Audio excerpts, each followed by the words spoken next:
Agarwal coaching centre SSC, LDC, CET, railway आदि की प्रतियोगी परीक्षाओं की तैयारी के लिए सर्वोत्तम संस्थान। एलडीसी बैच में छात्राओं की फीस में 50% की छूट। स्थान सीमित, आज ही प्रवेश लें।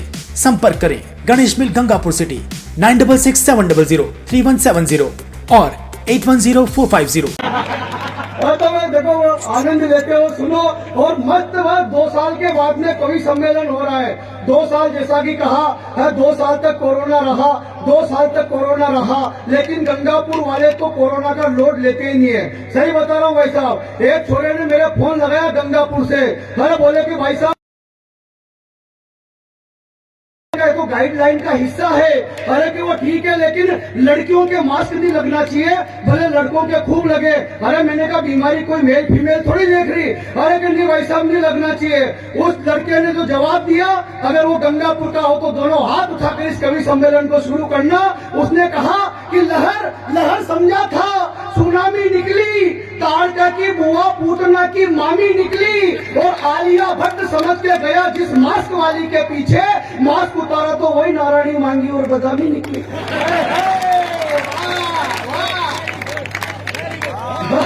तनाव गंगापुर लेता ही नहीं। मस्त होते प्यारे लोग, आपको यार बहुत अच्छा प्रोग्राम होगा।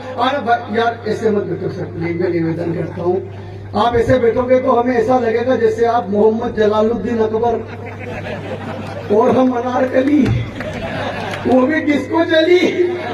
बहुत बढ़िया प्रोग्राम। 2 साल तक कोरोना रहा साहब, लेकिन उन 2 साल के दौरान जो 2 बातें अच्छी हुई, उससे देश का 140 करोड़ हिंदुस्तानी सारे के सारे खुश हो गए, प्रसन्न हो गए। आपको भी यदि वो ठीक लगे तो आप तालियों के माध्यम से समर्थन करना। पहली जो बात अच्छी हुई कोरोना काल के दौरान सतीश भैया, वो अच्छी ये हुई कि हमारे भगवान प्रभु श्री राम जो सदियों से तिरपाल में बैठे थे, उनके लिए एक भव्य मंदिर मिला।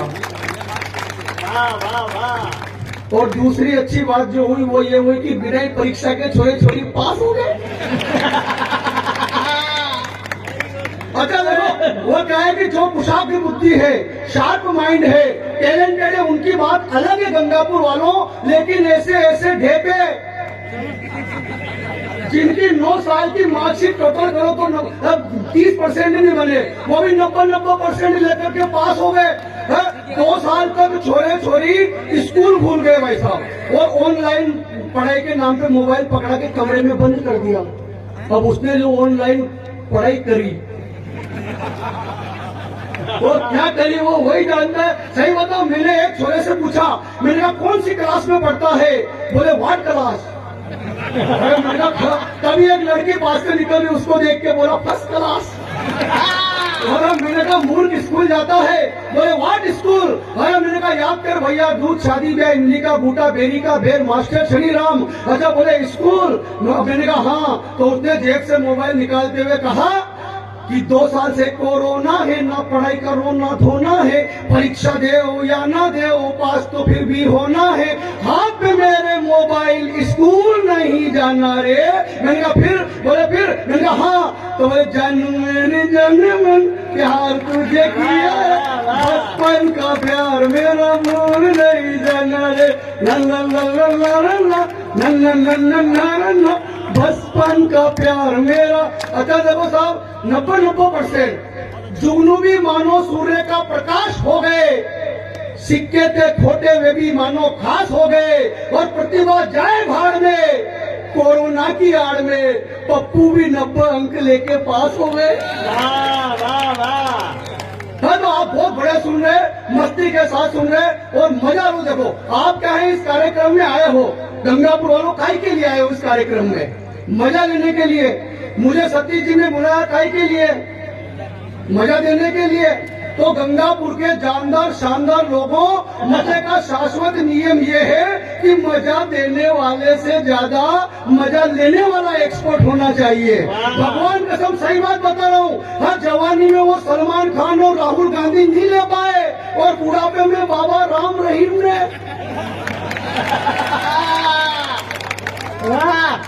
तो आप ही ले मजो और राम मजो, पाए मजो तो और मजो। अपने बाप का क्या ज्यादा पैसे नगर परिषद दे ही नहीं है तो मस्त आनंद लेकर के सुनो। ये हमारे अतुल भैया बड़े हास्य के कवि संचालक, मालवा का 100% शुद्ध के कैरेट माल है बहुत अच्छे कवि। हम गंगापुर आए तो आते पहले इन्होंने कहा भूख लग रही है कुछ खाएंगे, हम कचौरी खाने के लिए चले गए। तभी दो लड़कियां सामने से आई तो ये उनको देख के कहने लगे अर्जुन उनका क्या, अरे कि वो लाल वाली मेरी तरफ हंस के देख रही है, हंस के देख रही है। और मैंने कहा भाई साहब ढंग से देखो, वो हंस के नहीं देख रही बल्कि वो देख के हंस रही है। देख ऐसे ऐसे आइटम आज गंगापुर की धरती में घूम रहे हैं। कमाल का एक आदमी हो गंगापुर का, वो खड़ा खड़ा जो मोटरसाइकिल की चाबी से कान खुजारा, ये देखते रहे 15 मिनट तक। 15 मिनट बाद उसके पास जाके बोले भाई साहब, उसने कहा क्या है, बोले कि आप स्टार्ट नहीं हो रहे हो तो धक्का लगो। कमाल के 2 दिन तक इनकी शादी नहीं हुई भाई साहब। ये कहने लगे अर्जुन अल्लड़ दाम्पत्य जीवन का सुख नहीं मिल रहा, बेटा कोई जुगाड़ हो तो बता। अरे मैंने कहा भाई साहब इस देश में 2 ही चीजें सक्सेस है, या तो दादागिरी या फिर बाबागिरी। या तो किसी दादा से मिलो या फिर किसी बाबा से। ये बोले बाबा वाला आइडिया ठीक है यार। ये चले गए बाबा के पास, जाके बोले बाबा मेरी मुराद पूरी करो। बाबा ने कहा मैं भी मूड में हूँ, जो तू मांगेगा वही मिले। और ये बोले कि लड़की चाहिए खूबसूरत। बाबा ने Agarwal coaching centre SSC, LDC, CET, railway आदि की प्रतियोगी परीक्षाओं की तैयारी के लिए सर्वोत्तम संस्थान। एलडीसी बैच में छात्राओं की फीस में 50% की छूट। स्थान सीमित, आज ही प्रवेश लें। संपर्क करें गणेश मिल गंगापुर सिटी 9667003170 और 810450। कहा कि जा अगर तू हिंदू हुआ तो सोनाक्षी सिन्हा मिलेगी, मुसलमान हुआ तो जोया खान मिलेगी, सिख हुआ तो अमृता सिंह मिलेगी, ईसाई हुआ तो जेनिफर लोपेज मिलेगी। तेरा नाम बता बच्चे। ये मालवा का माल टैलेंटेड फट बोले जी मेरा नाम है श्री अब्दुल अतुल ज्वाला सिंह फर्नांडिस।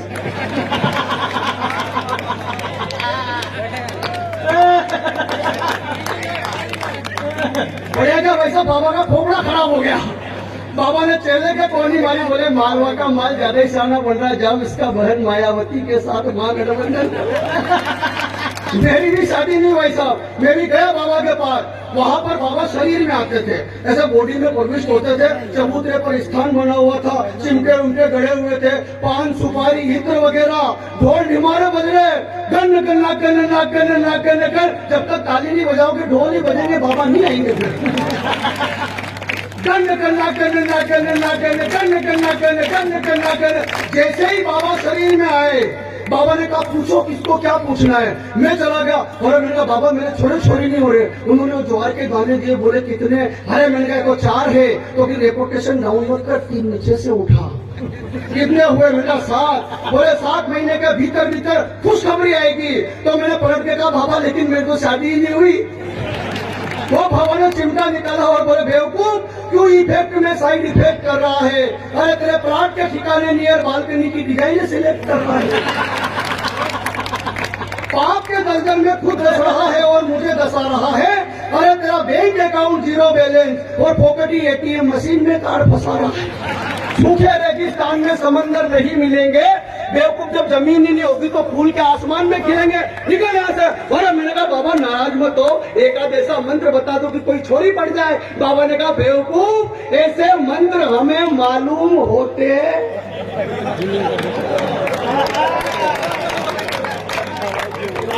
तो चबूतरी पे क्या अपने बाप को रोते, निकल यहाँ से। बहुत कमाल कर रखा बाबाओं ने। एक वाए योग करो योग करो योग करो। भाई साहब पूरा देश योग करने लग गया तो बाबा जी उद्योग करने लग गए। अनारकली डिस्को चली, बाबा ने खोल लिया पतंजलि। जितनी गायें नहीं उससे अधिक का घी भेज दिया भाई ने।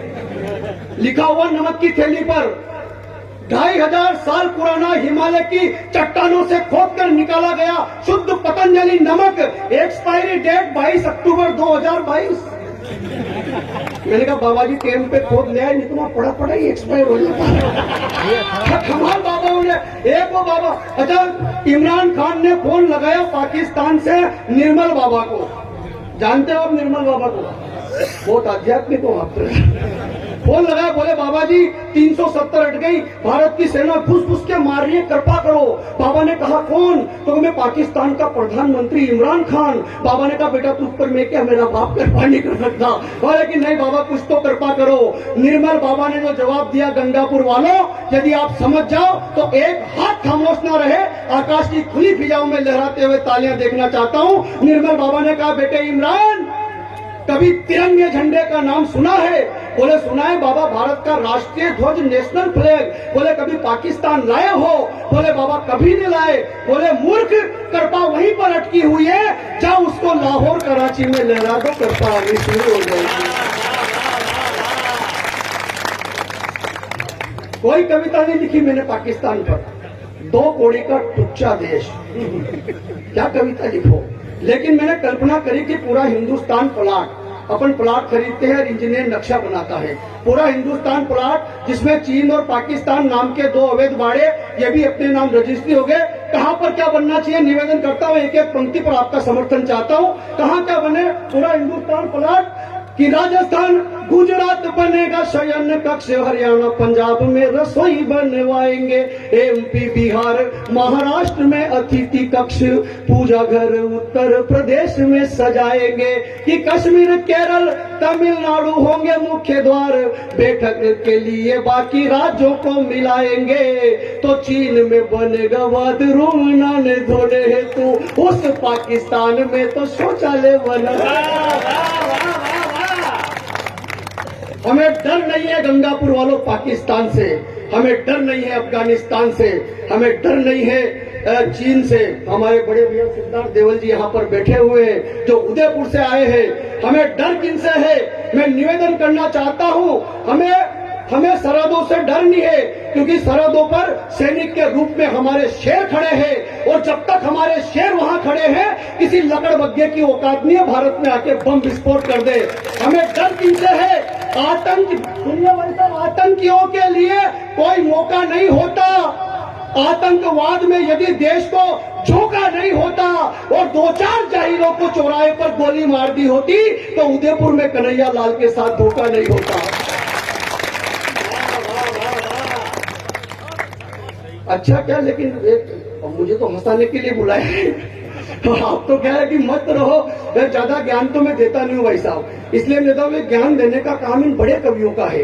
ये आदरणीय लटूरी लठ जी, इन्होंने मुझसे कहा कि अर्जुन तू गांव में रहता है बेटा, इस देश में 2 लाख घटनाएं होती है सांप के काटने की, तेरे गांव में किसी इंसान को कोई सांप काट ले बेटा तो जिस स्थान पर काटा है उसके 2 इंच ऊपर कस के रस्सी बांधना, इंसान मरेगा नहीं, बच जाएगा, ये पुण्य का काम है। और मैंने कहा ठीक है यार दादा, मैंने इनकी बात मान ली। परसों मेरे मोहल्ले में एक 80 साल की डोगरी को सांप ने काट लिया।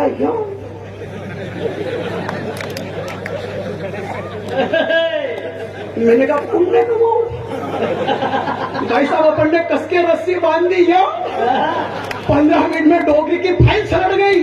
पोस्टमार्टम की रिपोर्ट में पता चला मौत जेल से नहीं हुई, घुटन से हुई, तो गंगापुर की तरफ निकल लिए। अरे इस कवि सम्मेलन को और खुशनुमा बनाइए, दम है आपके हाथों में जरा दिखाइए। और सुनना चाहते हो यदि अर्जुन अल्लड़ को मस्ती से, तो एक बार दोनों हाथ खड़े करके तालियां बजाइए।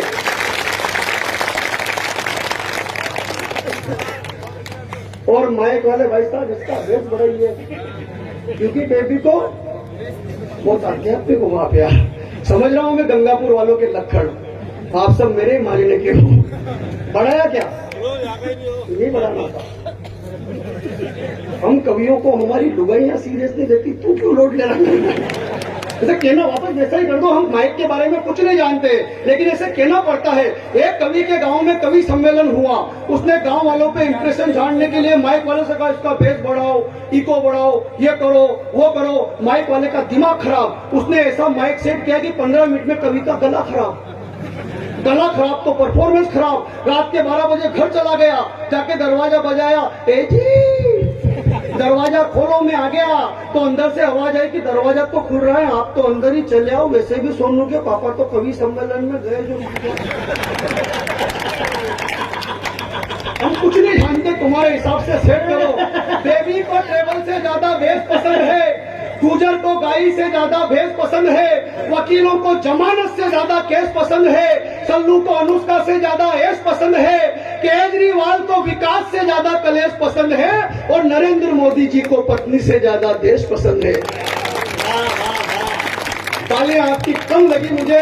मैं अपने हीरो का नाम अपनी कविता में लेना चाहता हूं। आपके मन में उनके प्रति श्रद्धा हो तो फिर कोई हाथ खामोश ना रहे। किसी को कुछ भी पसंद हो, मुझे क्या पसंद है, आपको क्या पसंद है, निवेदन करता हूं कि बेबी को टेबल से ज्यादा बेस पसंद है, गुजर को गाई से ज्यादा बेस पसंद है, वकीलों को जमानत से ज्यादा केस पसंद है, सल्लू को अनुष्का से ज्यादा ऐश पसंद है, केजरीवाल को विकास से ज्यादा कलेश पसंद है, नरेंद्र मोदी जी को पत्नी से ज्यादा देश पसंद है। लेकिन जिनके भीतर राष्ट्रवाद का जज्बा जिंदा है, उन सभी को सरदार भगत सिंह और पंडित चंद्रशेखर आजाद के संदेश पसंद है।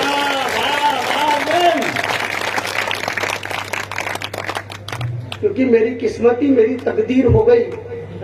इतने खत लिखे कम्युनिकों की रत्ती बेचकर ही अमीर हो गई। तो मत होकर के सुनो कि छोरी को देखकर यही कहता है हर कुंवारा। थोड़ा वाह वाह कर दो यार, ऐसे करना पड़ता है। बाबा जी ने कहा करने से होगा, तो आप वाह वाह करते रहो कि छोरी को देखकर यही कहता है हर कुंवारा। आप भी करो सतीश जी, आप तो ऐसे बैठ गए जैसे जोधपुर की जेल में आसो। छोरी को देखकर यही कहता है हर कुंवारा, यारा ओ यारा तेरी अदाओं ने मारा। छोरी भी इन्हीं के नाम की माला फेरती है शाम सवेरे और कहती है मुन्नी बदनाम हुई। डार्लिंग, बहुत आध्यात्मिक हो आप यार। ये गंगापुर वाले अतुल भाई साहब इतने टैलेंटेड हैं। अगर ये कहीं शादी ब्याह में चले जाए और बैंड और डीजे ढंग का नहीं बज रहा हो तो ये जनरेटर पे ब्रेक डांस करने की ये मस्ती वाले लोग हैं। इनकी ऐसी मस्ती है, एक छोरा न छोरी सु आंखिया लड़ाई। समझ में आ रही है आएगी से? तुम कौन से हॉलैंड पोलैंड इंग्लैंड में बैठे हो, मजा लेकर के सुनो। एक छोरा न छोरी सु आंखिया लड़ाई, तो छोरी ने मोबाइल नंबर लिख पर्ची छोरा ही पकड़ाई। छोरा ने छोरी का जब 50 रुपया को बैलेंस डलायो तो छोरी ने छोरा का फोन लगायो और बोली कि ऐसा ही डाल तो रीजे टेम टू टेम टूकड़ो। शाबाश मारा मुर्गा, कूकड़ो ना कूकड़ो। कोई भरोसा नहीं है छोरियों का। सही बता रहा हूँ भाई साहब, मेरे मोहल्ले में एक खूबसूरत हसीना रहती थी, छोड़ के मुझको सारे छोरों को भैया कहती थी। एक दिन करीब आई, दी थोड़ी सी इस्माइल, ओ भाई साहब अपन ने भी मारी स्टाइल, लेकिन सलट गई फाइल। हवेलियां अरमानों की ढह गई, तमन्नाएं धरी की धरी रह गई, तन्हाई में भी कमबख्त संस्कारों में बह गई और सबको भैया कहने वाली मुझे काका जी कह गई। वाह वाह वाह वाह, कोई भरोसा ही नहीं है। ये छोरी को देखकर यही कहता है हर कुंवारा, यारा ओ यारा तेरी अदाओं ने मारा। छोरी भी इन्हीं के नाम की माला फेरती है शाम सवेरे और कहती है मुन्नी बदनाम हुई। डार्लिंग तेरे लिए अरे अरे बुजुर्गों के सारे संस्कार फांसी के फंदे झूल गए। इलू इलू याद रहा पर भजन राम के भूल गए। सभ्यता भूल गए, संस्कार भूल गए, भूल गए नानी की कहानी। अरे देश के शहीद जवानों को भूल गए पर याद है हमको शिला की जवानी। अरे अरे इतिहास के पन्नों को उठाकर देखना, उन पर जमी हुई धूल को हटाकर देखना, उनमें न मुन्नी की बदनामी है न शिला की जवानी है। धधकते अंगारों पर हजारों पद्मनियों की कुर्बानी है। जरा एक बार पूरा सदन तालियां बजाए, जबरदस्त तालियों के साथ सम्मान बना। धधकते अंगारों पर हजारों पद्मनियों की कुर्बानी है। अमर बलिदान है चंदन का, माँ पन्ना की आंखों का पानी है। स्वाभिमान है महाराणा का, चेतक की अमिट निशानी है। चंद्रशेखर का त्याग है, भगत सिंह की जवानी है। अरे आजादी के हवन कुंड में जो दे गए खुद के प्राणों की आहुतियां, ऐसे अमर शहीदों की इतिहासों में अमर कहानी है। वाह वाह वाह। अच्छा क्या भाई साहब ये वीर रस है? वीर रस का मतलब साल में 2 दिन का कार्यक्रम, 15 अगस्त और 26 जनवरी। 2 दिन तक हर धर्म अपना करेंगे वतन तेरे लिए, बाकी 363 दिन उसके लिए जिसके साथ फेरे लिए। 2 दिन तक मेरा देश की धरती सोना उगले उगले हीरे मोती। मैंने कहा क्यों रे भाई 363 दिन तक क्या धतूरे के बीज की खेती होती? मेरे गांव में तो जुलूस निकल रहा है स्कूल का, आगे लड़कियां पीछे लड़के। लड़कियों ने नारा लगाया देश की रक्षा कौन करेगा कौन करेगा कौन करे। पीछे छोरे आ रहे बोले कि हम करेंगे। मैंने एक छोरे से पूछा कहाँ है देश, तो कहे जातो रहा आ गया। छोरों ने नारा लगाया हमारी मांगे। छोरे बोले सिंदूर से भर दो। चोरों ने कहा जो हमसे टकराएगा, चोरे बोले हस्बैंड वही कहलाएगा। भाई ये वीरस का काम है भाई साहब। हाँ, लेकिन बहुत बड़े मेरे गांव में तो भाई साहब अंग्रेज आए, उसने दीवार पर वो गाय के गोबर का क्या बोलते हैं, कंडा, वो देखा तो कंफ्यूज हो गया। पास में 70 साल के काका जी खड़े खड़े बीड़ी पी रहे। अंग्रेज ने उनसे पूछा, hey old man what is this. अब काका जी को अंग्रेजी उतनी आती थी जितनी सोनिया जी गांधी को हिंदी। काका जी बोले दिस इज कंडा। अंग्रेज बोला व्हाट कंडा। काका जी बोले मैन्युफैक्चर बाय काउस करिंडा। अंग्रेज बोला how do it cow on wall, दीवार पर गाय ने कैसे किया। काका जी बोले this is not done by cow, this is Thapa. अंग्रेज बोला व्हाट थापा। काका जी बोले थापा मतलब थापा। तीसरी बार जब अंग्रेज ने कहा व्हाट थापा, काका जी ने उसकी इधर मुंडी करी, 3 रेपटे मारे, बोले this is Thapa. Don't again ask me वरना सेकंड थापा। अंग्रेजी का काम। मेरे गांव में एक लुगाई जिसका छोरा गाड़ी से गिर गया, डॉक्टर के पास जाके बोले डॉक्टर साहब गाड़ी से गिर गया, इलाज करो। डॉक्टर बोला कि मैं हिंदी नहीं जानता, यही बात अंग्रेजी में बोल। वो बोली कि माई मुंडा गिरोंडा फ्रोम हिरोंडा, फोपड़ा फिरोंडा, इलाज फिरोंडा। वो जैसे आप समझे वैसे वो समझ गया। टीम बड़ी है, सभी को आपको सुनना है। और आप अब तक मुझ पर हंसे या मेरी कविता पर, मुझे कोई फर्क नहीं पड़ता साहब, क्योंकि दोनों ही मायनों में मेरा मकसद पूरा हो रहा था कि गंगापुर के लोग हंसते रहे, खिलखिलाते रहे, आपके चेहरे पर मुस्कान बनी रहे। क्योंकि जीवन की आपाधापी में हम हंसना क्यों भूल गए। अरे हंसते हंसते ही तो भगत सिंह फांसी के फंदों पर झूल गए। हमें ठंड लगती है, कोट पहन लेते हैं, गर्मी में कूलर एसी ऑन कर लेते हैं, बरसात में छाते तान लेते हैं, लेकिन हर मौसम से बेखबर हमारा कोई भाई पाकिस्तान की तरफ बंदूक करके इसलिए बैठता है ताकि हम गंगापुर में होने वाले कवि सम्मेलन में तालियां बजा सके, ढाके लगा सके। किन पीड़ाओं को सहन करता है कि आग उगलती धूप से लेकर हाड़ कपाती सर्दी में, घनघोर बरसती रातों में, सरहद पर था वो वर्दी में, मर मर कर 100 बार मरा वो अपना मुल्क बचाने को, सो गया मौत की नींद स्वयं महफूज हमें सुलाने को। ऐसे मैं मोदी जी से कहना चाहता हूँ कि ऐसे वीर शहीदों की शहादत का कुछ तो मान करो। गांधी गौतम का गया जमाना, भगत सिंह आह्वान करो। रणचंडी के खप्पर में अरी मुंडों की भेंट धरो, किधर से क्यों भय खाते हो शेर हो तुम आखेट करो। 5 झंडे फूको रण में और सेना में जोश भरो, घाटी के हर गलियारे में हर हर महादेव जय घोष करो। हो युद्ध। पाकिस्तान की तमाम बदतमीजियों का समाधान 2 पंक्तियों में ठीक लगे और मेरा काव्य पाठ ठीक लगा तो आशीर्वाद देकर के विदा करना कि घाटी के हर गलियारे में हर हर महादेव जय घोष करो। हो युद्ध, हो युद्ध, हो युद्ध निर्णायक ये अंतिम, अस्तित्व मिटे हैवानों का, आखिर उनको भी पता चले ये देश है वीर जवानों का। भारत माता की।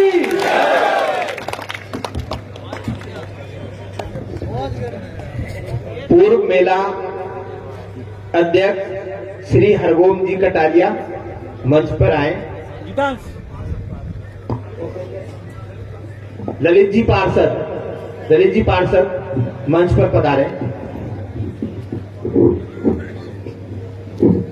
आप एक बार पार्षद बली ललित जी भी मंच पर पधारे। पार्षद बली।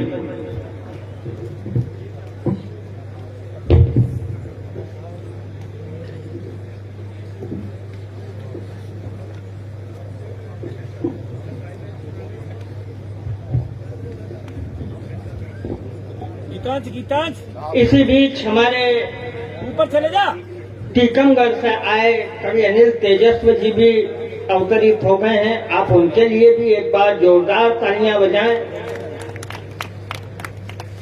मैं सभापति जी और उप सभापति जी से निवेदन करता हूं कि हमारे पार्षद जी के साथ अनिल तेजस्वी जी जो देशभक्ति के बड़े कवि हैं, टीकमगढ़ मध्य प्रदेश से हमारे बीच में है, उनका भी अभिनंदन करें। आप सबके लिए जोरदार तालियां बजाएं।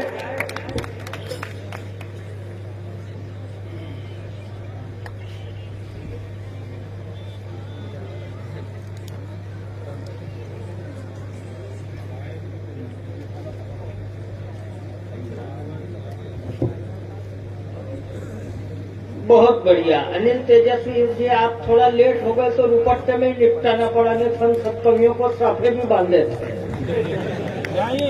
लेट आओ तो ये दिक्कत होती है भैया। आप तो एक कवि को ही सुन के चल दिए, ऐसा थोड़ी चलेगा।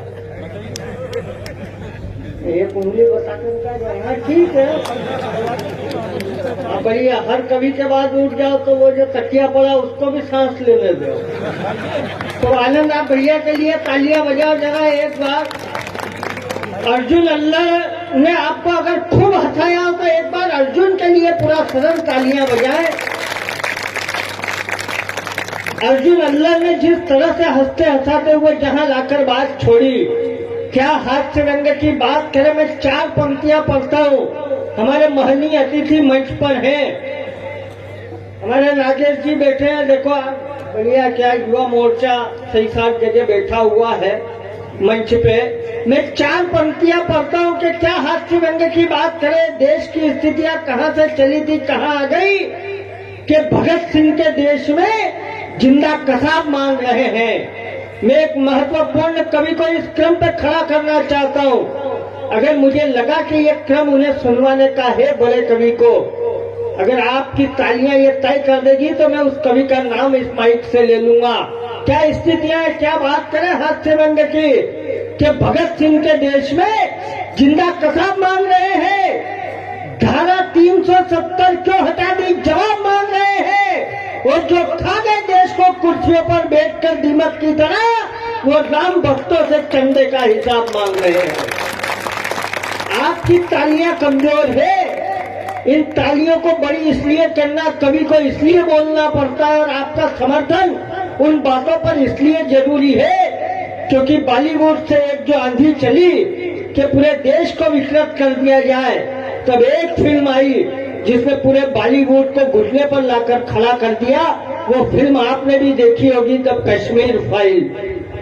130 करोड़ लोगों के आंखों के आंसू निकल आए वो फिल्म देखकर कि 1990 में हमारे कश्मीरी पंडितों को किस तरह से जुल्म का सामना करना पड़ा। लेकिन उसके बाद दिल्ली की विधानसभा में एक मुख्यमंत्री अरविंद केजरीवाल उन देश के आंसुओं पर और फिल्म पर एक ठहाका लगाकर हंसता है। तब मुझे लगा कि 130 करोड़ लोग जब हिंदुस्तान के आंखों से आंसू निकाल रहे थे ये देखकर कि किस तरह आरा मशीन पे हमारी बहनों को काटा गया दुराचार के बाद, अगर उस दृश्य को देखकर पूरा देश रो रहा था और एक नेता अगर ठहाका लगाता है, तब मैंने 4 पंक्तियों में अरविंद केजरीवाल को जवाब दिया। अगर जवाब ठीक दे दूं तो फिर आप थोड़ा सा माहौल बनाइएगा एक बड़े कवि का। जब मैंने देखा कि 130 करोड़ के आंसुओं का मजाक उड़ा दिया एक नेता ने, तब मैंने 4 पंक्तियों में जवाब दिया कि संसद में अश्लीलता की नुमाइश लगते हो तुम, कि संसद में अश्लीलता की नुमाइश लगते हो तुम, किसी तवायफ के ठुमके की फरमाइश लगते हो तुम, और मर्यादा तोड़ हर दिए देश के आंसुओं पर तो किसी नागे तहजीब की पैदाइश लगते हो तुम। मैं उस कवि को खड़ा करना चाहता हूं जो उदयपुर से हमारे बीच आए हैं। वो देशभक्ति की बात करते हैं, नाम है सिद्धार्थ देवल। महाराणा प्रताप की धरती से चलकर यहां तक पहुंचे हैं। मैं उनकी अगवानी में सिर्फ 4 पंक्तियां पढ़ता हूं कि क्या है राजस्थान। मैं मध्य प्रदेश से आया हूं। अगर मैंने राजस्थान को ठीक ठीक समझा हो तो जरा आपकी तालियां बुलाएं एक बड़े कवि को। और मैं जानता हूं कि गंगापुर के लोग कविता सुनना किस तरह से जानते हैं। बड़े कवि की अगवानी किन तरह की तालियों से होना चाहिए ये आप भली भांति परिचित हैं। मैं 4 पंक्तियां पढ़ता हूं। मैंने कितना समझा राजस्थान को कि मुंड कटे और रून लड़े इतिहास हमें बताता है, कि मुंड कटे और रून लड़े इतिहास हमें बताता है। अरे खुददारी से जीना केवल राजस्थान सिखाता है। कि मुंड कटे और रून लड़े इतिहास हमें बताता है। अरे खुददारी से जीना केवल राजस्थान सिखाता है। यहाँ नाना सा देशभक्त चेतक की स्वामी भक्ति है। घास की रोटी खाकर भी हमें लड़ने की शक्ति है राष्ट्र सुरक्षित, है राष्ट्र सुरक्षित। जो भालों की लोगों से कहते हैं इस मिट्टी के कंकड़ में राणा प्रताप दिखाई देते हैं। इस मिट्टी के कंकड़ में जरा एक बार पूरा सलन दोनों हाथ उठाकर तालियां बजाकर अगवानी करे भाई सिद्धांत।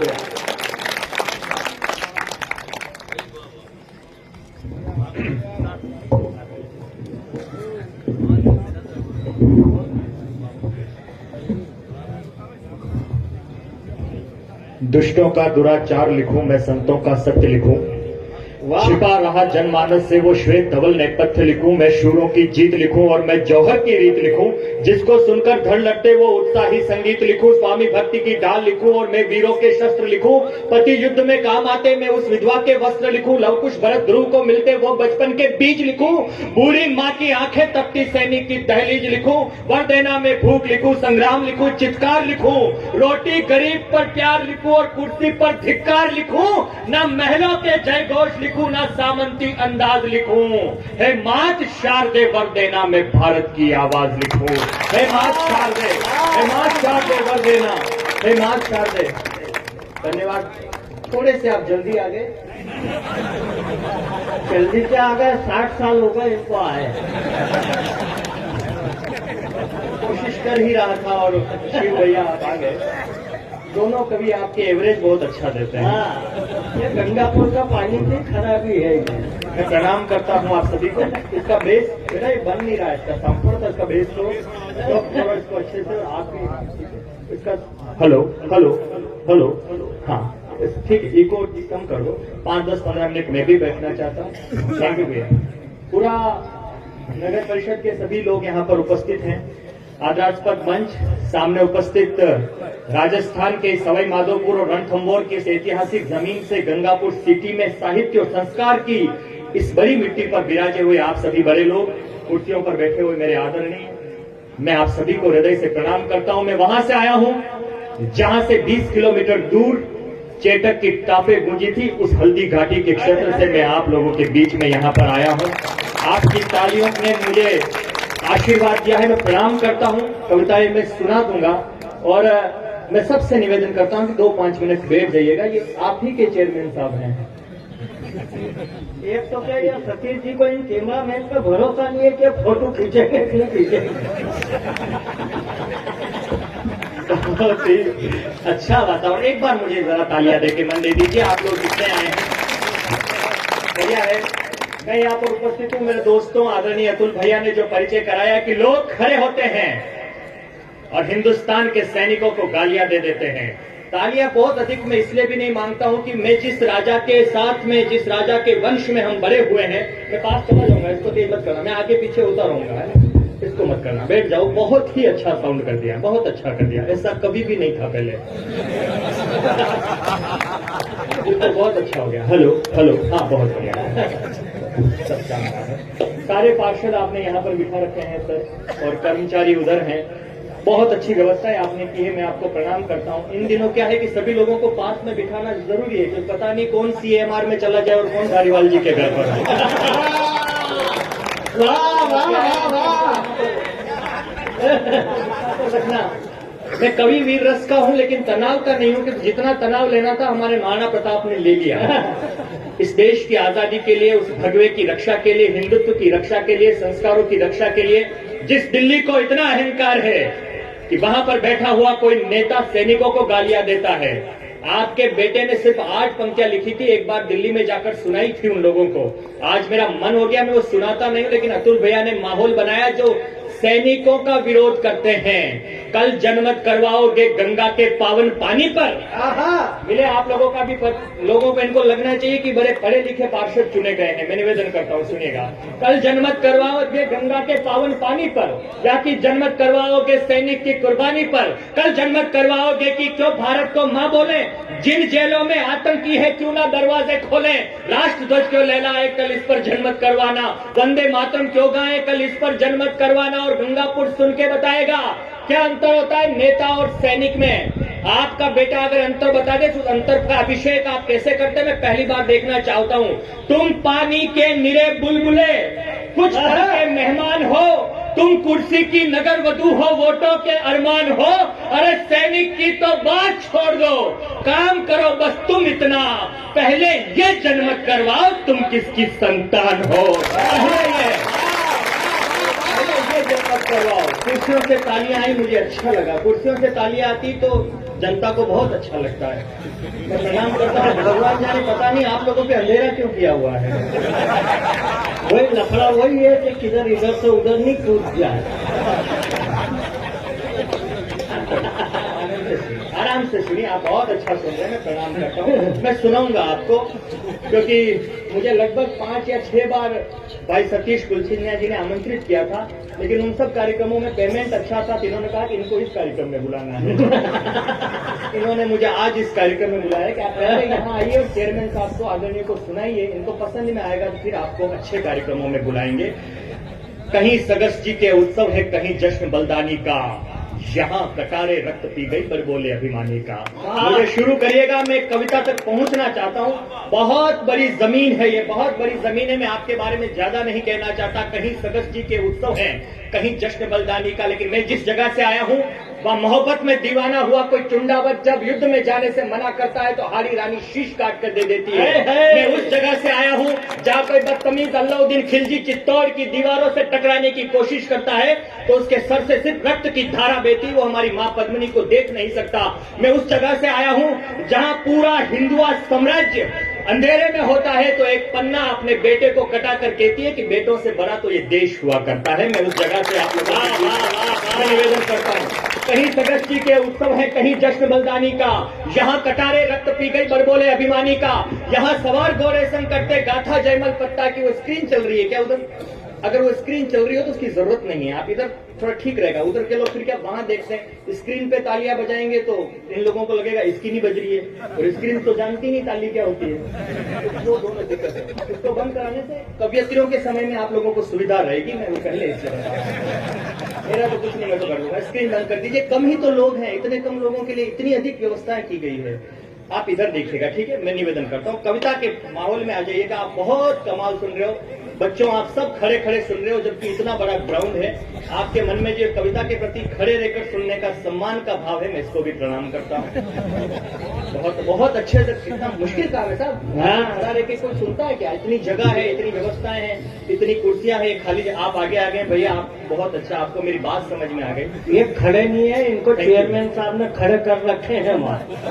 एक तो पहले ही लोग आए कम, ये बैठे, ये उठ के जाए नहीं। मेरे वक्त में तो मैं जाने नहीं दूंगा, बाकी लोग जाने।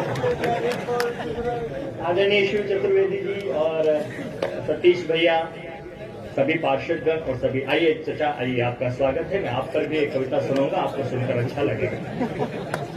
मैं हर उस आदमी पर कविता सुनाता हूँ जो गलती से भी एक बार यहाँ आ जाता है, फिर वो बिना सुने नहीं जा सकता। मैं निवेदन करता हूँ, बस मन में रहिएगा। कविता को ताले देते भैया। मैं आपको निवेदन करता हूँ, अभी आपने 1 मिनट पहले ही इनको पानी पिलाया था। आप इतना पानी पिलाएंगे तो उसके बाद की क्रियाओं की वजह से इनको उठकर जाना पड़ेगा। सर आप मिला चाहिए, 5-10 डिस्टर्बेंस होता है। बहुत नगर निगम बहुत अच्छी व्यवस्था है परिषद की। आप दोनों बैठ जाइए, 2 बाल्टियां हैं, मैं और अर्जुन, अपन दोनों कविपाठ के बाद हम बाल्टियों से पानी पिलाएंगे आप दोनों। हम अतिथि हैं, आप मेजबान हैं, आपको पानी पिलाना हमारा धर्म बनता है। हाँ, मैं आपको सुनाऊंगा। एक बार मुझे पूरा सदन फिर से मन देते, मैं कविता के मन में आना चाहता हूँ। बहुत आभार है, आप बहुत पढ़े लिखे लोग हैं। मैं पहली कविता अब आपको सुनाता हूँ, ज्यादा बातों का समय नहीं है। पहली कविता सुन लीजिए, महाराणा प्रताप के हल्दी घाटी के युद्ध की कविता आप लोगों को। अरे वाह, जो पूरे देश में सुनी जाती है, बस आप उसके मन में रहिएगा। अगर इस बात का घमंड हो जाए आपको कि आप किस धरती पर पैदा हुए हैं। एक यूक्रेन और रूस की लड़ाई में अमेरिका खड़ा खड़ा हंसता है, एक वर्ल्ड ट्रेड सेंटर में हवाई जहाज घुसा था एक बार। आज भी उनकी विधवाएं मोमबत्तियां लेके खड़ी है वर्ल्ड ट्रेड सेंटर के वहां, पता नहीं हमारे वाला कब नजर आ जाए। ये है, इतनी सी है अमेरिका की औकात। लेकिन मैं जिस हल्दी घाटी से आया हूं, वहां पर जो शहीद हो गए, आज उनके बच्चों को ये पता भी नहीं कि हमारी कौन सी पीढ़ी में कितने लोग चले गए। तब मैं 8 पंक्तियां पढ़ता हूं कि जो नित आतंकवाद की बेड़ी पर शीश नवाते हैं, जो उपनिवेश के जनक रहे वो गीत शांति के गाते हैं, जो दुनिया भर में भारत को कायर कहते घूम रहे पर उग्रवाद की शरणस्थली अफगानी चौखट चूम रहे। लड़ी लड़ाई हमने मुगलों और गोरों के झंडों से, भारतवासी नहीं डरते हैं षड्यंत्रों हथकंडों से। एक विमान ने वॉशिंगटन की नींद उड़ा दी, भूल गए हल्दी घाटी में कई लादेन मरे हैं भीलों के बुजदंडों से। हल्दी घाटी में कई लादेन मरे हैं, कहीं सगस्ती के उत्सव है, कहीं जश्न बलिदानी का। यहाँ कटारे रक्त पी गई बड़बोले अभिमानी का। यहाँ सवार घोड़े संग करते दिवेर के युद्ध में महाराणा प्रताप के बाएं हाथ के वार से बहलोल खान घोड़े सहित कट गया था और तलवार जमीन के अंदर जाकर लगी थी। यहाँ सवार घोड़े संग करते गाथा जयमल पत्ता की, जहाँ राजा दीवान हुए जय एकलिंग की सत्ता की। पद्मन पुरखों का मान बचाने जब जोहर कर जाती है, ये माटी जो रणबंकों को शोणित स्नान कराती है। अरे हिंदुआ सूरज के छालों के बल जब आजादी बच जाती है, राणा प्रताप के प्रण की धरती राजस्थान कहलाती है। राणा प्रताप के प्रण की धरती। सैल्यूट करता हूँ आपको। कविताओं पर इतनी ही बचती है, लेकिन मैं इसको बड़ी बजा दूंगा। मुझे पता है मैं पहली कविता हल्दी घाटी के युद्ध की आपको सुनाता हूँ, इसी हिम्मत के साथ सुनेगा। बड़े मंच से एक कविता में आपको स्वागत। एक युद्ध हुआ हल्दी घाटी का मेरे दोस्तों। क्या था महाराणा प्रताप के पास में? कुछ आदिवासी, एक भील राजा, एक राजपूत सरदार, एक जैन और एक मुसलमान। और दुनिया का सबसे ताकतवर राजा एक छोटे से दर्रे में आया अरावली की पहाड़ियों के बीच। लेकिन उसने सपने में भी ये नहीं सोचा था कि ये पहाड़ियां जो इतिहास लिखने वाली है, उस इतिहास को हजारों साल तक पूरी दुनिया गुनगुनाएगी। पहली कविता में निवेदन करता हूं, कैसा था हल्दी घाटी का युद्ध। आपने सुना होगा, लेकिन सिद्धार्थ देवल के नजरिए से देखेंगे तो आपको थोड़ा अलग लगेगा। मैं निवेदन करता हूं, आप सुनते जाइएगा, बताते जाइएगा। स्वागत कि जिस मिट्टी से सौंधी खुशबू राष्ट्रभक्ति की आती है, जिसके आगे हिम चोटी खुद नतमस्तक हो जाती है, जहां टोलियां भीलों की युद्धों में मंगल गाती है, आरावल बेरी के ऊपर काल बनी मंडराती है, इतिहासों का महासमर वो अमर पृष्ठ पर अंकित है, जिसका पल पल दंगल है, किससे शोणित से मंडित है, रणबंक के रजपूतों से ही रही गुलामी खंडित है। क्या लिख पाए मौन खड़े भाषा के जितने पंडित हैं, मैं अमर अश्व के माध्यम से बोलूंगा अमर लड़ाकों से। हल्दी घाटी का रण देखा मैंने चेटक की आंखों से। हल्दी घाटी का रण देखा। उस रोज उगाता कौन है मुसलमान मुझे नहीं पता, जिसके बारे में ये कहा जाता है कि मैं भारत माता की जय नहीं बोलूंगा, उसके बारे में कभी बात करते हैं। मैं नहीं जानता वो कौन है हैदराबाद में, लेकिन मेरे मेवाड़ के अंदर एक मुसलमान हुआ था जिसका नाम था हकीम खां सूर। तलवारों सहित दफनाया गया। महाराणा प्रताप का सेनापति था, तलवारों सहित दफनाया गया उसको। अकबर ने दिल्ली से संदेशा भिजवाया, बोले तुम क्या कर रहे हो उसके साथ, क्या है उस महाराणा प्रताप के पास, मैं कुछ दिनों में से समाप्त कर दूंगा, छोड़ो उस प्रताप को और मेरे पास चले आओ, मैं तुम्हें ऊंची जगह पर बिठाऊंगा। जवाब दिया हकीम खां सूर ने, आपकी तालियां उस जवाब को बड़ा करेगी, ये देश बना कैसे है। अकबर ने कहा छोड़ो प्रताप को और दिल्ली चले आओ। हकीम खां सूर ने कहा जिल्ले इलाही बिल्कुल ठीक कहते हैं, मैं एक राजा को छोड़कर तो दूसरे राजा के पास आ सकता हूं, पर उस भाई को छोड़कर कैसे आ जाऊं जिसके साथ एक थाली में बैठकर खाना खाता। उस रोज उगा था सूरज भी एक नई लालिमा लेकर चले वीर अपने घर में अंतिम आलिंगन देकर। जय एकलिंग जय चामुंडा जय महादेव का नाद हुआ। मुगल सभी सशंकित थे, अनजाने डर ने उन्हें छुआ। उर्स ईद रोजों के सब ईमान बचाने निकला, वो मोहम्मद साहिब के सब पैगाम बचाने निकला। हारावल में जिसके दोनों हाथों में तलवारें थी, हल्दी घाटी में हाकिम इस्लाम बचाने निकला। हल्दी घाटी में वो कुरान की आयत लगता मुझको पावन रमजान लगा, मेजपाट की वादी से गूंजी वो पाक अजान लगा। बदन खाक में मिला मगर तलवार हाथ से गिरी नहीं, दुश्मन का लहू चाटने की शायद वो इच्छा भरी नहीं।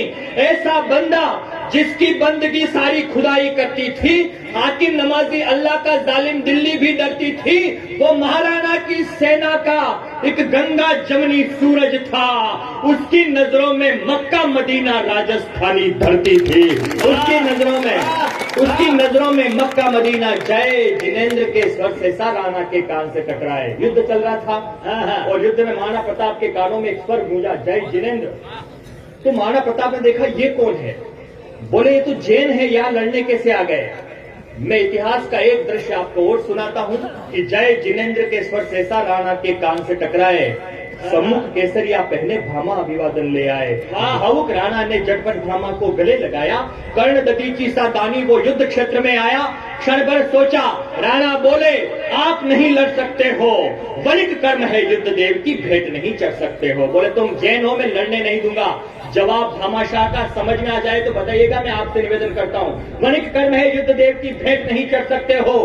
भामा बोले हम व्यापारी धन हमें प्रिय, हम व्यापारी धन हमें प्रिय, राणा जी यही सुना है, किंतु धन और देश में से मैंने देश चुना है। किंतु धन और देश में से मैंने देश चुना है, तलवारों से आजादी की प्राण प्रतिष्ठा करने।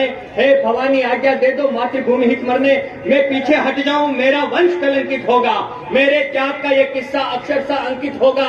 मैं साथे में महामंत्र वो नमोकार ले आया हूँ, सारे तीर्थंकर नाच करेंगे महावीर का जाया हूँ। अरे जैन अहिंसक होते हैं पर राष्ट्र भक्त बतलाऊंगा, ओम नमो अरिहंतानम हल्दी घाटी में गाऊंगा, ओम नमो अरिहंतानम हल्दी घाटी में गाऊंगा। बड़ी कविता का एक अंतिम दृश्य सुनिए, मैं कविता समाप्त करता हूं। झाला मन्ना एक राजपूत सरदार जिनका चेहरा मिलता था महाराणा प्रताप से। जब प्रताप चारों तरफ से अकबर की सेनाओं से गिर गए तो झालामान ने कहा कि आप अपना मुकुट मुझे दे दीजिए, मुझे यहां पर प्रताप समझ लिया जाएगा, आप बच जाओगे, देश की आजादी बच जाएगी। मेरे दोस्तों, जिस हिंदुस्तान में एक एक इंच जमीन के लिए भाई भाई मर जाते हो, वहां एक राजा को बचाने के लिए कोई सेनापति कैसे आगे आता है। आप जो कहते हैं कि कविताएं मंच से अच्छी होनी चाहिए, लेकिन उन अच्छी कविताओं को बड़ा करने की जिम्मेदारी आप अपने कंधों पर जरूर उठाइएगा। एक बंद सुनिएगा इस कविता का, जिसकी वजह से कविता लिखी गई है। महाराणा प्रताप दुश्मनों से घिरे हुए हैं और एक सेनापति आता है जिसका चेहरा महाराणा प्रताप से मिलता है। मैं निवेदन करता हूं, सुनेगा कि जब राणा को बहुसंख्यक अरिदल से गिरते पाया तो सरदार सागरी वाला विद्युत वेग से आया। मुकुट मुझे दो, मुकुट मुझे दो, किसी हाल में तुमको यहां बचाना है, मैं राणा जी सा दिखता हूं, ये दुश्मन को भरमाना है। कहा प्रताप ने प्रिय सुनो, अनर्थ नहीं कर पाऊंगा, इस युद्ध क्षेत्र में एक शहादत व्यर्थ नहीं कर पाऊंगा। दिल्ली तंज कसेगी मुझ पर, हमको भरमाया चला गया, वो राजा भी क्या राजा है जो बीच युद्ध में चला गया। वो राजा भी क्या राजा है जो बीच युद्ध में चला गया। तो झालामान ने कहा जो बनास की कलकल गाए वो गुणगान बना दो, इतिहासों की अमर कथा का एक प्रतिमान बना दो। अरे शिव का सेवक बनकर के कुल राज तुम्हारा करता है, एक प्रहर तो मुझको भी शिव का दीवान बना दो। राणा बोले झाला तुमने क्या तरकीब निकाली, कविता समाप्त करेगा, आप लोग समाप्त करेगा। राणा बोले झाला तुमने क्या तरकीब निकाली, मेरे मुकुट में छुपी मौत को अपनी सखी बना ली। अरे सौगंध सिसोदिया सिंहासन की, रणधीर नहीं देखा मैंने, इस भारत भू पर तेरे जैसा वीर नहीं देखा मैंने। इस भारत भू पर तेरे जैसा वीर नहीं देखा मैंने। हिंदुस्तान में सैनिकों को गालियां दी जाती है और नेता बन जाते हैं लोग। जिस देश के अंदर गालियां देकर नेतागिरी चमकाई जाती हो, उस देश में सरहदों के सैनिकों के सम्मान में एक कविता मैं आपको और सुनाना चाहूंगा। अगर आपको लगता है कि देश के सैनिकों की बात यहां से होनी चाहिए तो मैं चाहता हूं पूरा सदन दोनों हाथ आकाश में उठाकर तालियां बजाकर एक बार मुझे बताए कि आप वाकई उस विषय पर कविता सुनने के मन में है। मैं निवेदन करता हूं, एक कविता मैं आप लोगों को और सुनाता हूं, सुनिएगा। सैनिक, वो सैनिक जो किसानों की कोख से पैदा होते हैं। तुम क्या जानो वतन परस्ती का मतलब क्या होता है। अरे मेरे यार अनुज, तुम कभी देश पर मान करो। एक यूनिवर्सिटी के अंदर खड़े होकर अगर आप गाली दे सकते हैं, एक यूनिवर्सिटी के अंदर खड़े होकर आप गाली दे सकते हैं, तब मैं एक कविता सर आपको निमंत्रित, सर मैं आपको कविता सुनाना चाहता हूँ। प्रणाम करता हूँ। एक बार आप लोग भी तालियां वालियां बजाकर बता दीजिए। बहुत बहुत अच्छा सुन रहे हैं। हो सकता है बहुत जरूरी बात हो, लेकिन मैं सैनिक की बात करना चाहता हूँ यहाँ पे। स्वागत जरूरी है, अच्छी बात अच्छी जगहों से अच्छे लोगों के बीच में किया जाना चाहिए। ये कोई पशु मेला नहीं है, बिल्कुल जहाँ पे पशु बेचने वाले लोग आए हों, यहाँ पे इतने बुद्धिजीवी लोग अगर बैठे हुए हैं तो उनको अच्छी कविता सुनानी चाहिए। और मैं वैसे भी बहुत लंबी कविता सुनाने में विश्वास नहीं करता हूँ। एक बार एक व्यक्ति ने एक कवि ने बड़ी लंबी कविता सुनाई थी, बहुत लंबी कविता थी। इतनी लंबी कविता थी कि सामने बैठे हुए एक 90 वर्ष के आदमी को हार्ट अटैक हो गया। पुलिस ने कवि को पकड़ लिया, बोले तुम्हारी वजह से हमारे यहाँ का एक नागरिक निपट गया है, चल तुझे तुम्हें हम थाने लेके जाएंगे। थाने से सीधा जज साहब के पास। बोले जज साहब इसकी कविता की वजह से एक आदमी निपट गया। जज साहब ने बोले ऐसी कविताएं सुनाते हो जिनसे लोगों पर ये स्थिति होती है, तुमने कैसे सुनाई? अब तुम्हें फांसी की सजा होगी, बताओ अपनी अंतिम इच्छा बताओ। उस कवि ने हाथ जोड़कर कहा कि साहब वो मेरी अधूरी कविता सुनकर मर गए थे, मैं आपको पूरी सुनाना चाहता हूँ। ऐसी मेरे पास बहुत सारी अधूरी कविताएं हैं। सुना तुम तो जो सुना रहा वही सुना। आधी कविता सुना। मैं आपको कोई भी कविता पूरी कभी ले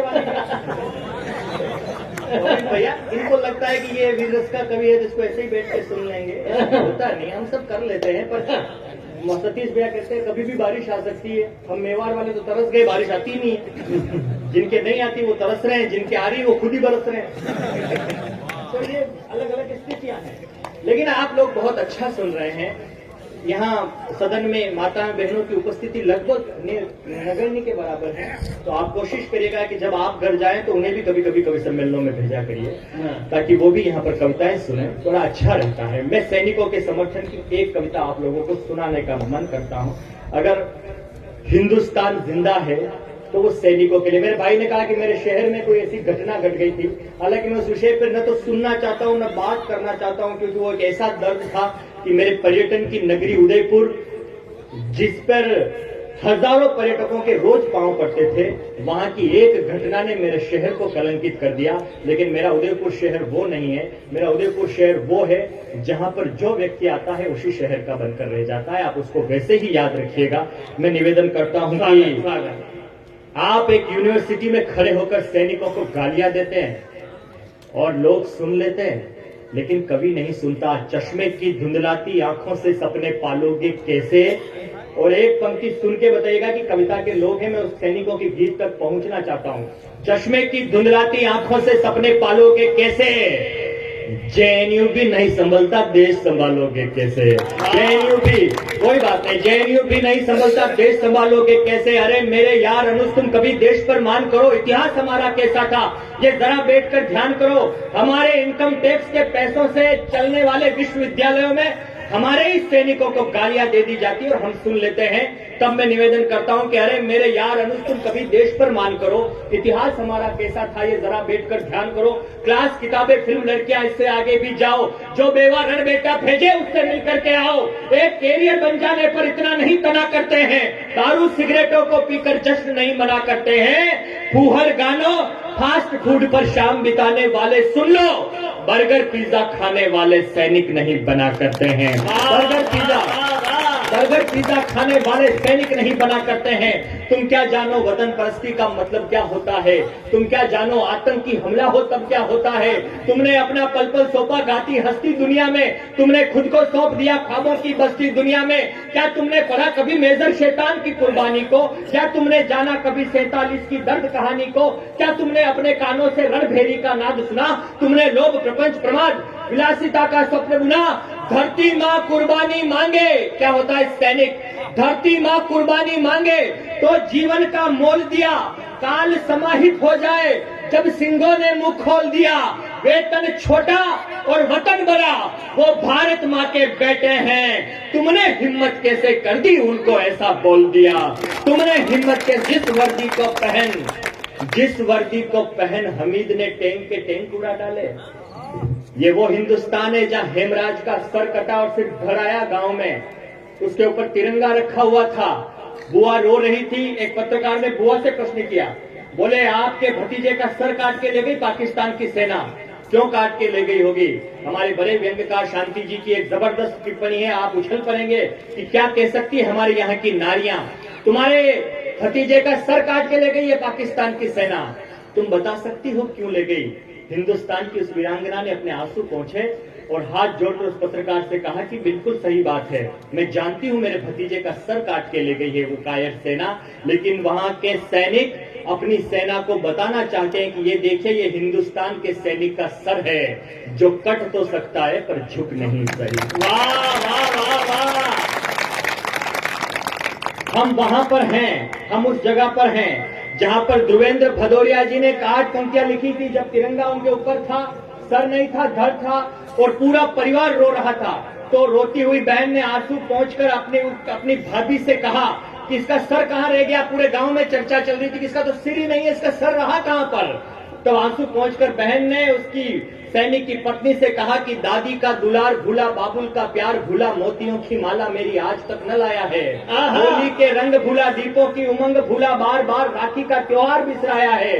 अरे भाभी, भैया तो मेरा जन्म से ही भुलक्कर है, आज भी इसी आदत को दोहराया है। जाते समय मैया से आशीष लेना भूल गया, आते समय रणथल में शीश भूल आया है। जिस वर्दी को पहन हमीद ने टैंक के टैंक उड़ा डाले, जिस वर्दी को पहन रहे शैतान सिंह से मतवाले, शीश कटा धड़ हेमराज का जिस वर्दी की शान बना, जिस वर्दी के पौरुष की पीयू सिंह पहचान बना, उन्नी कृष्णन जिस वर्दी के बल आतंकी से भिड़ते, सौरभ कालिया जिस वर्दी से करगिल की घाटी चढ़ते, अपनी माँ की गोद छोड़कर धरती माँ के लाल बने, यही वो दीवाने हैं जो रण में खुद माताल बने। अरे खरपतवारे क्या समझेगी बरगद की ऊंचाई को, 2 गज कफन तिरंगा लेकर स्वाभिमान की ढाल बने। 2 गज कफन तिरंगा लेकर, 2 गज कफन तिरंगा लेकर स्वाभिमान की ढाल बने। ये वर्दियां अमेरिका डॉलर पर कूदे, गोरे कूदे शासन पर, चीनी तकनीकी दम लिए हैं और जापानी भाषण पर, खाड़ी तेल कुओं पर खुशे रशिया राजी लोगों पर, इटली अहम पर अड़ा हुआ है और जर्मनी भोगों पर जो गहरे गड्ढों से भी प्रिंस बचा कर लाते हैं, केदारनाथ की विपदा में जो देवदूत बन जाते हैं, पर जो गहरे गड्ढों से भी प्रिंस बचा कर लाते हैं। गीत की भूमिका की कविता है, 1 मिनट का गीत सुनाऊंगा जिससे आपकी आंखें गीली हो जाएगी, बस निवेदन करता हूं सुनिएगा बस। सागर गहरे गड्ढों से भी प्रिंस बचा कर लाते हैं, करगिल का युद्ध हुआ, सर्वाधिक तिरंगे में लिपटी हुई लाशें राजस्थान की धरती पर आई।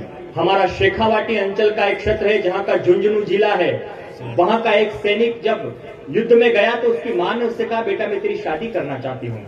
उसने कहा नहीं माँ, अभी युद्ध का बुलावा आ गया, जब मैं युद्ध से लौट कर आऊं तो शादी करना। वो गया, कभी लौट कर नहीं आया। इस विषय पर बहुत कुछ लिखा गया है, पर मैं एक गीत आप लोगों को आपकी जिम्मेदारी पर सुनाना चाहता हूँ। अगर आप सुनना चाहें तो तालियां बजाकर मुझे एक अच्छे गीत के लिए भाई प्रसाद देवल को आदेशित करें। स्वागत। मुखड़ा सुनिए गीत का, मरता हुआ सैनिक अपनी माँ से क्या कहता है, बस मैं निवेदन थोड़ा सा इको दे दीजिए, हल्का सा सुनिए। सीमा पे एक जवान जो शहीद हो गया, वाह। सीमा पे एक जवान जो शहीद हो गया, संवेदनाओं के कितने बीज बो गया, तिरंगे में लिपटी लाश उसके घर पे आ गई, सिहर उठी हवाएं उदासी छा गई, तिरंगे में लिखा खत जो उसकी माँ को दिख गया, मरता हुआ जवान उस खत में लिख गया, बलिदान को अब आंसुओं से धोना नहीं है, तुझको कसम है माँ मेरी की रोना नहीं। वाह वाह वाह वाह। आपको अगर आपका मन हो तो ये गीत मुझे पूरा करना चाहिए, तो एक बार पूरा सदन मुझे बताए कि गीत वाकई पूरा हो। प्रणाम करता हूं। क्या याद आता है हिंदुस्तान के सैनिक को, क्या याद आता है? मुझको याद आ रहा है तेरा उंगली पकड़ना, सब कुछ छोड़कर देश पर मर जाने वाले लोगों पर हम सिर्फ ये कहते हैं इनको तनख्वाहें मिल रही इसलिए मर रहे हैं। मुझे लगता है उन लोगों को भी अच्छी खासी तनख्वाह देकर वहां भेजना चाहिए। तुझको कसम है माँ मेरी की रोना नहीं है, जहां मन करे वहां आशीर्वाद दीजिएगा। आंख में से एक भी बूंद टपके तो इस गीत की सार्थकता हो जाएगी और इतनी लंबी दूरी तय करने का मेरी जिम्मेदारी पूरी होगी। मैं निवेदन करता हूँ, क्या याद आता है उस सैनिक को? स्वागत। मुझको याद आ रहा है तेरा उंगली पकड़ना, कंधे पे बिठाना, मुझे बाहों में जकड़ना, पग डंडियों पे खेतों की मैं तेज भागता, सुनने को कहानी तेरी रातों को जागता, पर बिन सुने कहानी तेरा लाल सो गया, सोचा था तूने और कुछ और हो गया, मुझसा कोई घर में तेरे खिलौना नहीं है, तुझको कसम सोचा था तूने अपने लिए बहू लाएगी। उसने कहा बेटा सेहरा बना रही हूं तेरे लिए, तू जब युद्ध से लौट कर आएगा तो मैं तेरी शादी करूंगी। मैंने लिखते हुए रोमांचित था, मुझे नहीं पता गंगापुर सिटी किस तरह की कवि सम्मेलन में किस तरह की कविताएं सुनता है, लेकिन आप बड़े लोगों को एक दर्द का बंद सौंपता हूं, हिंदुस्तान की निवेदन करता हूं, सुनिएगा। सोचा था तूने अपने लिए बहू लाएगी, पोते को अपने हाथ से झूला झुलाएगी, तुतलाती बोली पोते की सुन न सकी माँ, आंचल में अपने कलियां तू चुन न सकी माँ, न रंगोली बनी घर में न घोड़े पे मैं चढ़ा, पतंग पे सवार हो उस लोक चल पड़ा, वह माँ तेरे आंचल का तो बिछोना नहीं है, तुझको कसम है माँ मेरी।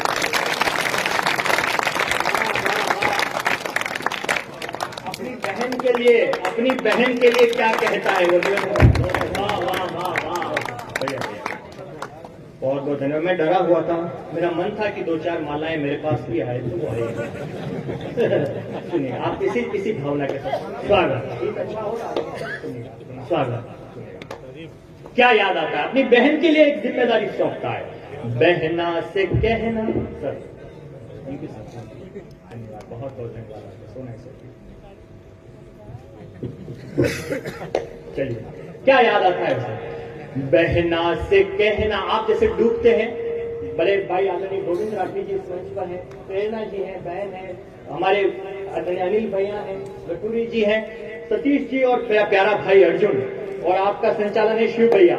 कविता की सबसे बड़ी ताकत ये होती है मेरे दोस्तों कि कविता तालियों, सीटियों, हा हुल्लड़ के बीच में एक सन्नाटा पैदा करने की ताकत रखती है। वो कविता की जिम्मेदारी है, तो मैं उस जिम्मेदारी का कवि हूं, और आपकी तालियां बहुत अच्छी आ रही है, हमें बहुत अच्छा लग रहा है। सुनिए क्या कहता है अपनी बहन के लिए।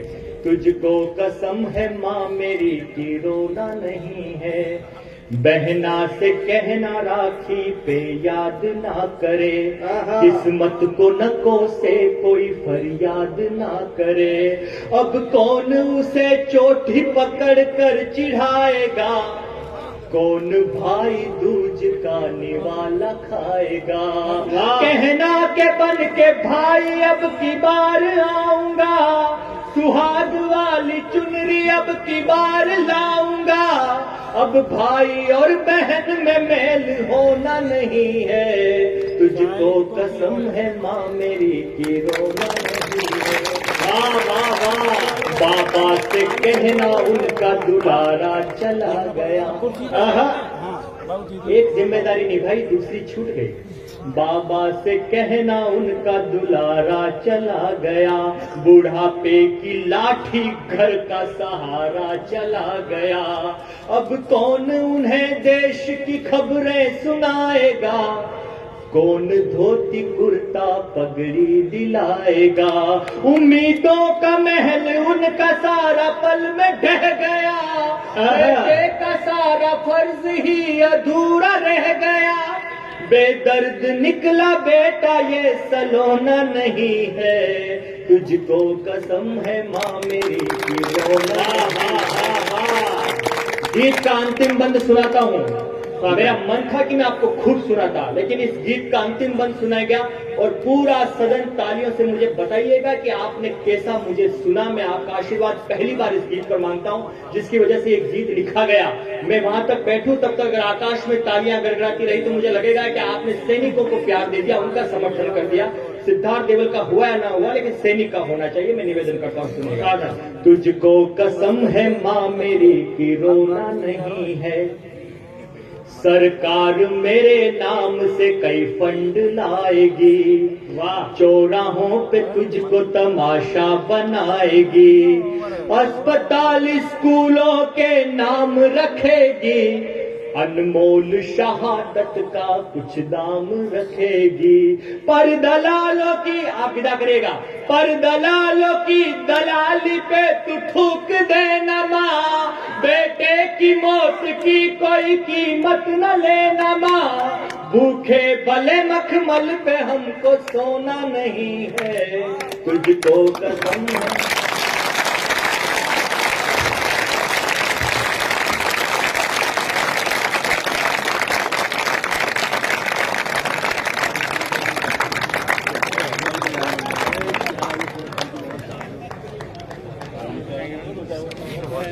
एक बार और वीर रस की कविता आपके द्वारा सुनाई जाए।